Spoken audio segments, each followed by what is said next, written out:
Hello everyone, कैसे हैं आप सब। Welcome to our new series. इसमें हम क्वेश्चंस पे बात करेंगे, जिसमें हमारे एनसीईआरटी के क्वेश्चंस होंगे, आपके प्रीवियस ईयर के क्वेश्चन होंगे, प्रीवियस ईयर क्वेश्चंस होंगे, कुछ सैंपल पेपर के क्वेश्चन होंगे, और अगर मुझे लगेगा कुछ इंपॉर्टेंट तो मैं कुछ जेई के क्वेश्चन जो थोड़े स्टैंडर्ड, मतलब जेई के स्टैंडर्ड के होते हैं बट बहुत, मतलब जेई के स्टैंडर्ड से सिंपल होते हैं, तो उन क्वेश्चंस को मैं ऐड करने की कोशिश करूंगा। तो चलिए स्टार्ट करते हैं। पहले क्वेश्चन से एकदम बेसिक सा क्वेश्चन है, एनसीईआरटी में दिया हुआ है। ये सारे क्वेश्चन जो मैं करा रहा हूँ ये एनसीईआरटी में दिया हुआ है। इसमें आपसे बोला गया है कि आपको फोर्स कैलकुलेट करना है। आपको फोर्स कैलकुलेट करना है। दो चार्जेस दिए हुए हैं, Q1 की वैल्यू है। बोल रहा है what is the force between two small charge spheres, 2 into 10 power minus 7 coulomb and 3 into 10 power minus 7 coulomb, placed 30 centimetre apart. तो क्या दिया हुआ है, पहले तो ये दिया हुआ है कि एक चार्ज आपका ये है कूलम, एंड जो Q2 है वो क्या दिया हुआ है, Q2 आपका दिया हुआ है 3 into 10 power minus 7 कूलम अभी तक। और इसकी जो डिस्टेंस दी हुई है दोनों के बीच की, वो 0.3 मीटर दी हुई है। एक्चुअली ये 30 सेंटीमीटर दिया हुआ है, बट आपको पता है कि कूलम्स के फॉर्मूले में हम हमेशा मीटर में पुट करते हैं वैल्यू, दैट इज वाई हमने इसको कन्वर्ट कर लिया। अभी सवाल में कुछ नहीं है, और ये दिया हुआ है कि ये जो दोनों चार्ज है ये एयर में रखे हुए हैं, तो वहां पे आपका एप्सिलॉन नॉट ही लगेगा। एप्सिलॉन आर की कोई जरूरत नहीं है, क्योंकि कोई और मीडियम नहीं है। तो इसमें सीधा सा एकदम सिंपल सा मुन्ना मुन्ना क्वेश्चन था, तो इसमें मुझे कुछ ज्यादा बताने की जरूरत भी नहीं लगी, बस ऐसे ही मैंने ले लिया था, एक छोटा सा बाबू सा क्वेश्चन, बस यही है इसमें। अब आप देख लो, इसमें कैलकुलेट करना है तो कुछ बहुत सिंपल है। आपको एकदम सिंपल सी वैल्यू पुट करनी है, आपका आंसर आ जाएगा। आपने पुट करना है 9 इंटू 10 पावर 9, एक ये हो गया। इसके बाद आपने उठा लेना है 2 इंटू 10 पावर -7। इसके बाद आपने करना है 3 into 10 power -7, and then at last आपको क्या करना है, इसको डिवाइड कर देना है 0.3 के स्क्वायर से। तो लास्ट में जब आप कैलकुलेट कर लेंगे तो इसकी वैल्यू आपको मिल जाएगी 6 इंटू 10 पावर -3 न्यूटन। ये स्टैंडर्ड है इसकी यूनिट, तो यही आपका आंसर हो जाएगा। कैलकुलेशन में मिस्टेक मत करना, आंसर सही आ जाएगा, ये कोई दिक्कत नहीं है उसमें। चलिए अगले सवाल पे चलते हैं, जो कि थोड़ा सा इससे अच्छा सवाल है। क्या बोल रहा है इसमें, इसमें एक क्वेश्चन दिया हुआ है, क्वेश्चन नंबर 2। इसमें दिया हुआ है कि द इलेक्ट्रिक फोर्स, पूरा क्वेश्चन लिखना पड़ेगा, द इलेक्ट्रिक फोर्स, क्वेश्चन में टाइप कर देता बट फिर काफी उसमें हेक्टिक काम है वो। The electric force on A small sphere, small small sphere का मतलब समझ रहे हो, ये इनका एक तरीके से ये इंडिकेट कर रहे हैं कि आपको पॉइंट चार्ज की तरह ज्यूम करके काम करना है। स्मॉल स्फीयर ऑफ चार्ज, अब इस पे चार्ज भी दे दिया है, ऑफ चार्ज 0.4 माइक्रोकुलम, 0.4 माइक्रोकुलम। और ये क्या कर रहा है, due to another ANOTHER, due to another small sphere charge, small sphere of charge।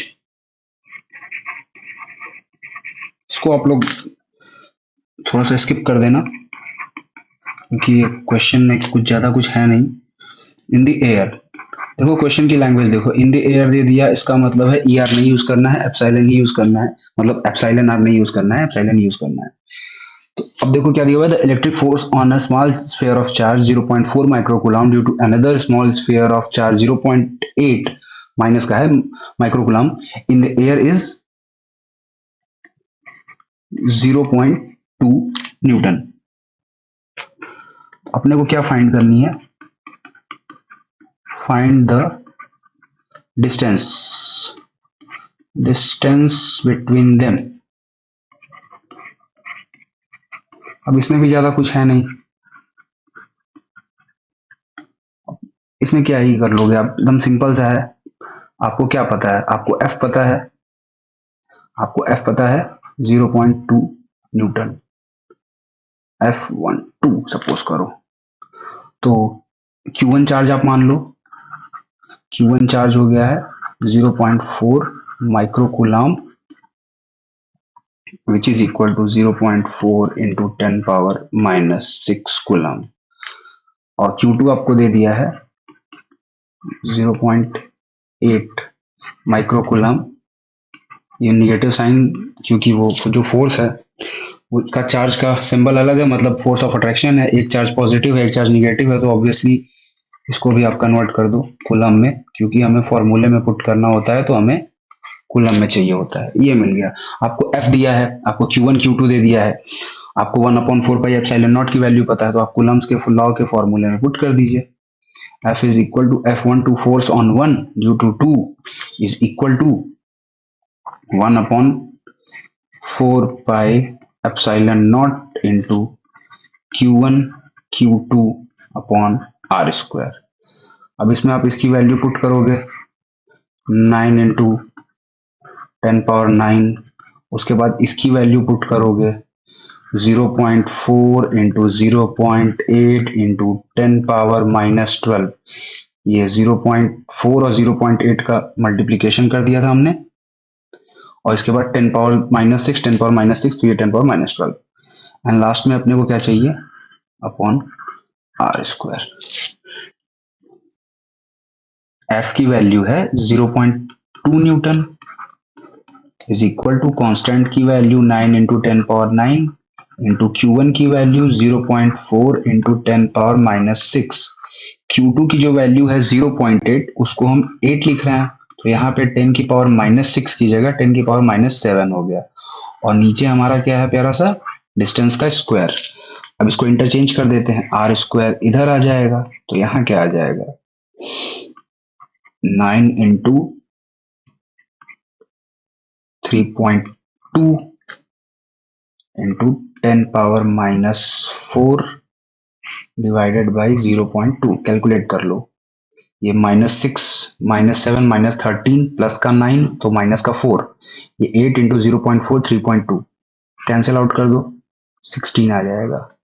तो यहाँ पे 9 इंटू 16 इंटू 10⁻−4, ये R स्क्वायर की वैल्यू है। R की वैल्यू निकालने के लिए इसको 9 ही रहने दो, क्या जरूरत है मल्टीप्लाई करने की, सब के सब कंप्लीट स्क्वायर है। बाहर आएगा ये 3 आएगा, ये 4 आएगा, ये 10⁻−2 आएगा, which implies that R is equal to 0.12।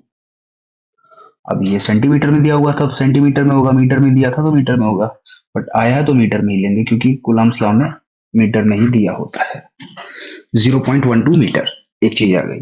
इसमें एक छोटी सी चीज ये पूछा था कि ये तो फोर्स ऑन 1 ड्यू टू 2 है, फोर्स ऑन 2 ड्यू टू 1 क्या होगा, तो थ्योरी में सर हमने पढ़ा है force F12 is equal to ये एक्शन रिएक्शन लॉ, तो इस पे भी उतना ही फोर्स लगेगा 0.2 न्यूटन, बस डायरेक्शन जो होगी वो क्या हो जाएगी F21, force on 2 due to 1 opposite हो जाएगी। इसके बाद एक बहुत ही प्यारा सवाल है जो कि काम का है थोड़ा सा, उसको हम लोग अच्छे से करते हैं।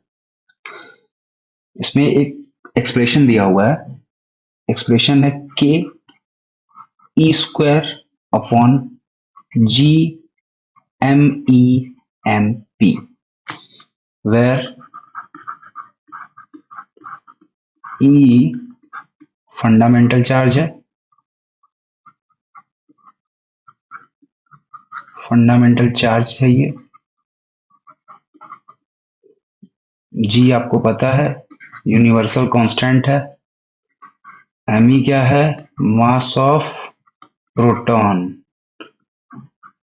MP होगा ये MP, Me क्या होगा मास ऑफ इलेक्ट्रॉन, और K तो सबको पता है क्या होता है 9 इंटू 10⁻9 इन फ्री स्पेस, ये दिया हुआ है। तो इसमें आपसे दो चीजें पूछी हुई थी। पहला क्वेश्चन ये था कि सर आप ये बता दो कि इसका रेशियो जो होता है वो डायमेंशन लेस होता है कि नहीं,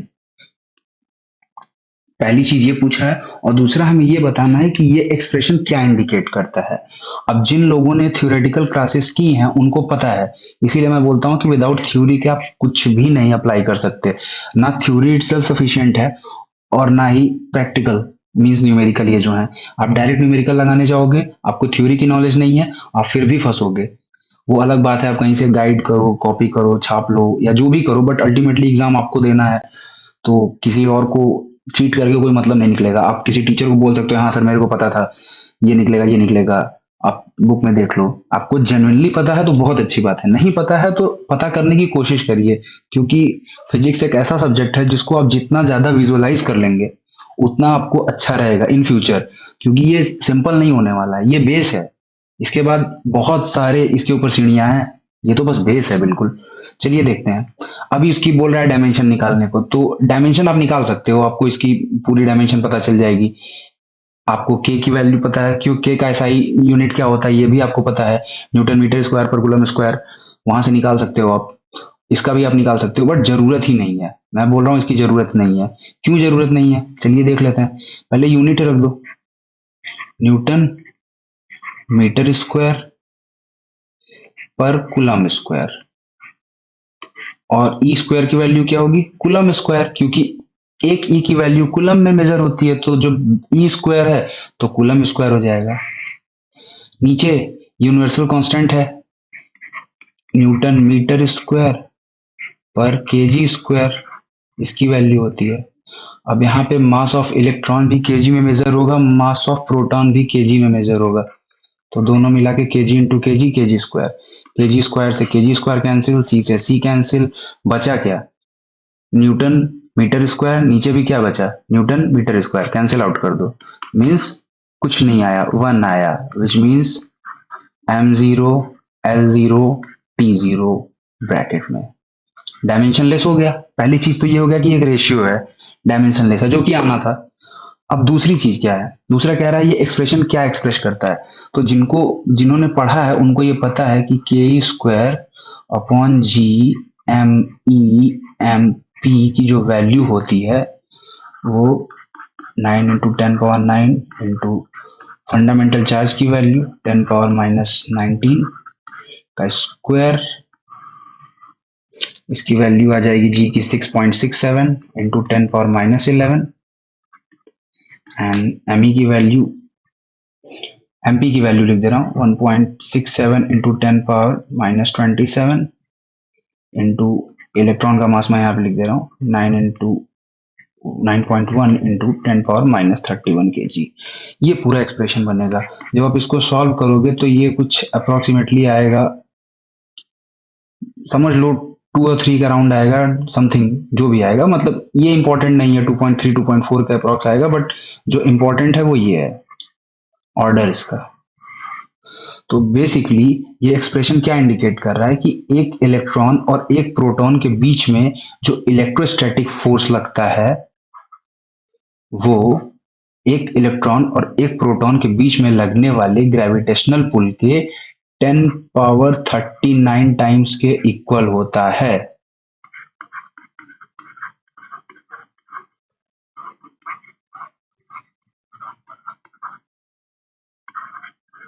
वन प्रोटॉन, डिस्टेंस क्या होगी, placed at finite distance, finite distance, ये हो गया। इसके बाद आते हैं एक और सवाल पे, ये आपके लॉ ऑफ सुपरपोजिशन से रिलेटेड है। कह रहा है आपके पास चार चार्ज है, चार चार्ज है Q1 Q2 Q3 Q4, जिनको सीक्वेंस वाइज मतलब Q1 Q2 Q3 Q4 ऐसे रखा गया है एक स्क्वायर के वर्टिसेस पे। चलो रख दिया,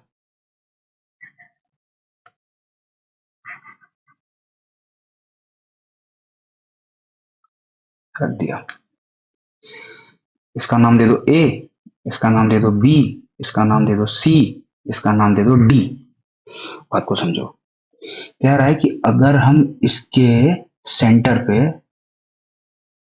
जहां इसके डायगोनल इंटरसेक्ट करते हैं वहां हम अगर कोई चार्ज कैपिटल Q रख दें तो इस Q पे लगने वाला नेट फोर्स कितना होगा, और उसमें कंडीशन क्या दी हुई है, देखो यार, मान लेना कि वहीं से जा रहा है, कसम है तुमको, मान लेना तुम लोग, यहां से इसको मैं O नाम दे दे रहा हूं, यहीं से जा रहा है।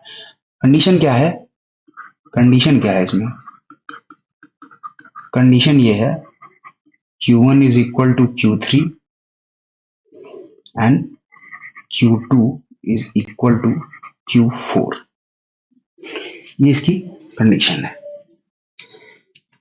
अब देखो, अब यहां पे मैंने रख दिया, तो सपोज करो इसको हम लोग ले लेते हैं Q और इसको ले लेते हैं Q डैश, काम आसान हो जाएगा।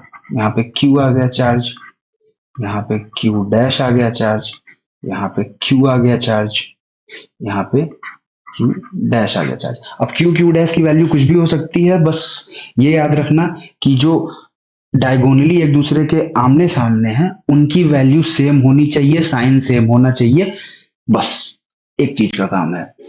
और ये जो स्क्वायर है इसकी हमें लेंथ नहीं पता है एक भी साइड की, तो हम क्या करते हैं, हम साइड की लेंथ को x मान लेते हैं। स्क्वायर की प्रॉपर्टी होती है ऑल साइड्स, हो गया। अब हमको बताना है कि ये जो Q चार्ज है इसके ऊपर इन चारों की वजह से नेट फोर्स कितना लग रहा है। तो नेट फोर्स लगाना है एक पॉइंट पे, इस पॉइंट पे हमको कैलकुलेट करना है net force due to these four charges. तो हम क्या लगाएंगे, law of superposition. Law of superposition लगा दो यार, पढ़े हुए हो तुम लोग। सबसे पहले तो ये देख लो कि अगर स्क्वायर है, रेक्टेंगल बन गया पर वो स्क्वायर है, अज्यूम कर लो जैसे अज्यूम कर लेते हो, ये x है, ये x है, ये x है, ये x है। तो स्क्वायर की एक प्रॉपर्टी होती है कि इसके जो डायगोनल होते हैं वो परपेंडिकुलर बाइसेक्ट करते हैं। पहली बात तो परपेंडिकुलर होता है, दूसरी बात कि ये x/2 तो ये भी x/2, ठीक है। चलो, तो अगर अब आप ये देखो, पहले तो ये सब मुझे बताना नहीं चाहिए, बहुत बेसिक है, बट मैं फिर भी बता दे रहा हूँ। अब ट्रायंगल एबीसी लो, अगर एबीसी, अगर ये ट्रायंगल उठाओ आप, ये x है, ये x है, तो पाइथागोरस थ्योरम से ये कितना हो जाएगा, ए बी सी। ए सी क्या हो जाएगा, इसका स्क्वायर प्लस इसका स्क्वायर अंडर रूट में x square plus x square means x√2। अब सेंटीमीटर है मीटर है वो आप समझना, मीन्स चलो अभी के लिए इसको मीटर ही मान ले रहे हैं, नहीं तो कैलकुलेशन में सब जगह दिक्कत हो जाएगी, फिर कहोगे सर मीटर कैसे आ गया। मान लो ये x/2 मीटर है, सेंटीमीटर दिया होगा तो सेंटीमीटर में कैलकुलेट करेंगे, मिलीमीटर दिया होगा तो मिलीमीटर में करेंगे, जिसमें दिया होगा बेसिकली उसमें करेंगे। तो AC क्या आ गया, x/2। तो सिमिलरली BD क्या होगा, क्योंकि साइड सेम है, तो BD क्या होगा, BD भी x/2 होगा, x√2 होगा सॉरी।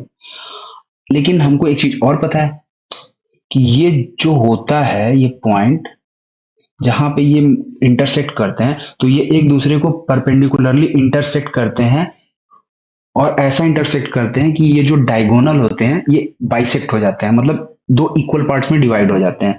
तो अगर पूरे की लेंथ x√2 है तो आधे की लेंथ कितनी हो जाएगी, x√2 डिवाइडेड बाई 2, इसकी वैल्यू क्या आ जाएगी, x/√2, मतलब ये आ गया।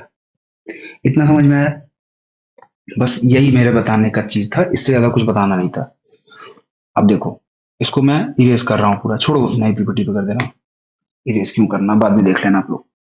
तो अब हमें क्या चाहिए, अब हमें फिर से अपना फिगर ड्रॉ करना है,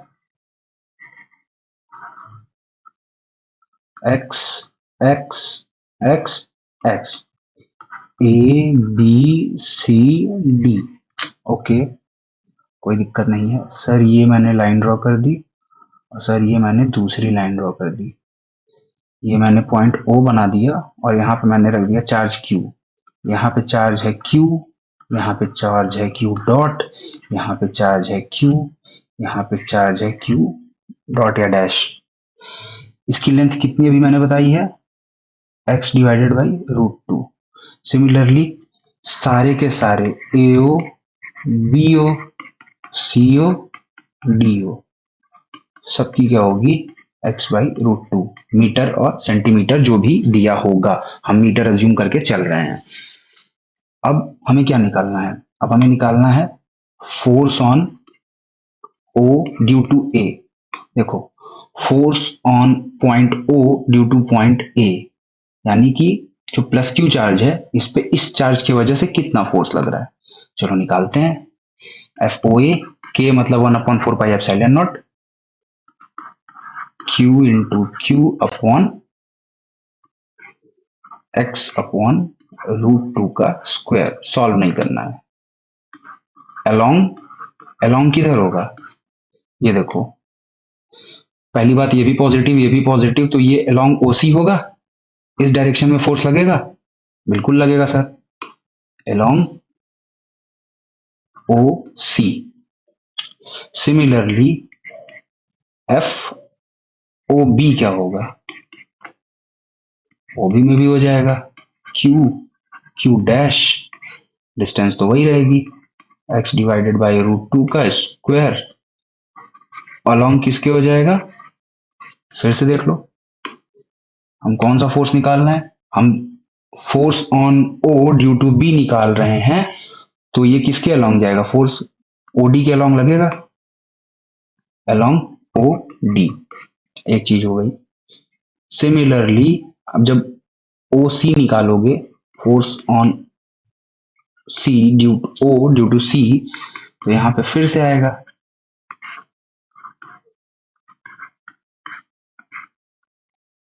ये किसके अलोंग आएगा, फिगर देखो, force on O due to C किधर लगेगा, इधर लगेगा, क्योंकि रिपल्शन हो रहा है, तो हमने लगा दिया अलोंग ओ ए। सिमिलरली अगर अब हम निकालेंगे एफ ओ डी, तो वो भी आएगा के into Q dash divided by x √2 का स्क्वायर अलोंग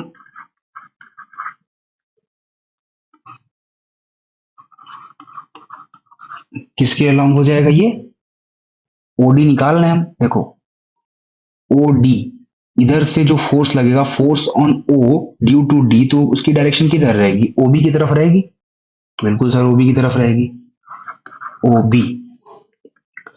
अच्छा इसमें एक चीज देखो, ये और ये मैग्नीट्यूड में सेम है, इसकी डायरेक्शन अलोंग ओसी है, इसकी ओए है, और तुम्हें फिगर से दिख रहा है कि ओसी और ओए जस्ट अपोजिट है, 180 डिग्री का एंगल है, ये 90 है और ये 90 है, तो ये 180 है, इट मींस कि F O A is equal to minus F O C, and similarly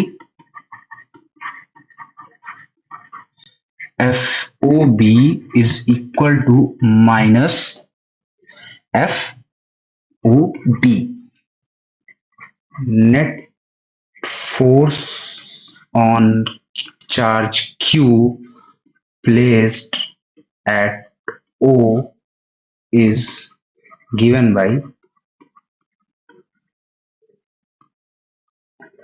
FOA plus FOB plus FOC plus FOD.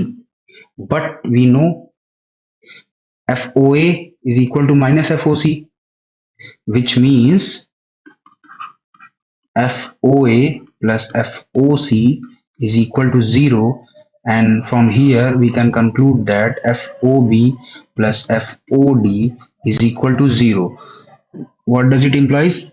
This का sum is 0, this का sum is 0, so what we get? Net force 0 on the centre. तो इस type की सवाल आएगी, तो यहाँ पे कभी आपको 20 दे देगा, 25 दे देगा, यहाँ कोई चार्ज दे देगा 10 कूलम, 5 कूलम, माइक्रो कूलम में दे देगा, इधर कोई और चार्ज दे देगा, हो सकता है सिंबल बदल दे। आपको ध्यान क्या रखना है, जो अपोजिट चार्जेस हैं, डायगोनली अपोजिट चार्जेस हैं, इनका मैग्नीट्यूड और साइन सेम होना चाहिए, और इधर भी जो चार्जेस हैं इनका जो डायगोनली अपोजिट है इनका साइन और मैग्नीट्यूड सेम होना चाहिए, देन नेट फोर्स 0 होगा, अदरवाइज आपको कैलकुलेट करना पड़ेगा। That's all for today, so keep learning और पढ़ते रहो, खुश रहो, मस्त रहो।